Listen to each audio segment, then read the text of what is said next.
नमस्कार. सगळ्यांना असणाऱ्या तक्रारीपैकी माझीही ही तक्रार आता या वयामध्ये पुढे आली आणि ते म्हणजे केसाखाली पांढरं होण्याचं प्रमाण जास्त असणं.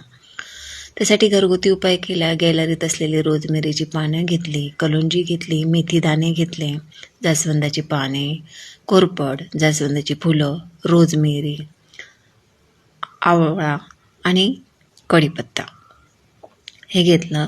खोबरेचं तेल घेतलं 250 ml किंवा त्याच्यापेक्षाही जास्त असेल आणि ते तापायला ठेवलं. थोडंसं गरम झाल्यानंतर हे असलेलं सगळं साहित्य घेतलं आणि ते त्याच्यामध्ये टाकलं. मंद आचेवरती ह्या सगळ्या गोष्टी 10 ते 15 मिनटं उकळून घेतल्या. यामध्ये असलेलं पहिली गोष्ट म्हणजे कलोंजी, ज्यामध्ये नायजेलिन आणि थायमोक्विनिन आहेत. जे घटक आहेत ते केसांच्या वाढीला मदत करतात. हे अँटीहिस्टॅमिनल आहेत, पांढरेपणा कमी करतात आणि अँटीफंगलही आहे. दुसरं आहे मेथी दाणं, की ज्यामध्ये प्रथिना आणि निकोटॅनिन ॲसिड आहे. त्यामुळे केसांचं गळण्याचं प्रमाण कमी होतं, कोंडा जातो, केस मजबूत आणि चमकदारही बनतात. तिसरं आहे कोरफड आणि जास्वंद, जे केसांना आपल्या पोषण देतं, कंडिशनिंग करतं, मऊपणा आणि केस त्याने घनदाट होतात.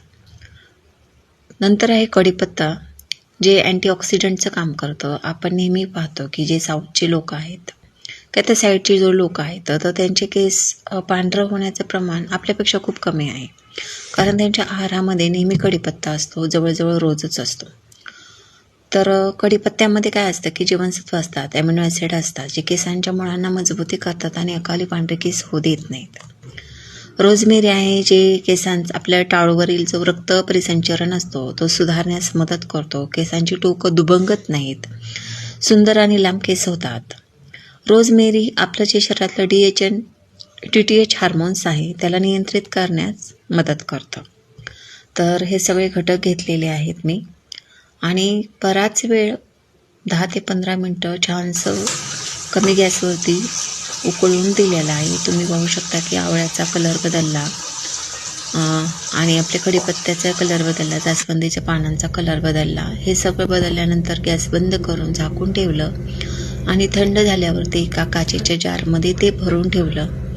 इतका छान सुगंध सुटला आहे रोजमेरीमुळं, तर तुम्ही ट्राय करू शकता. अगदी सहज, साधा, सोपा उपाय आहे.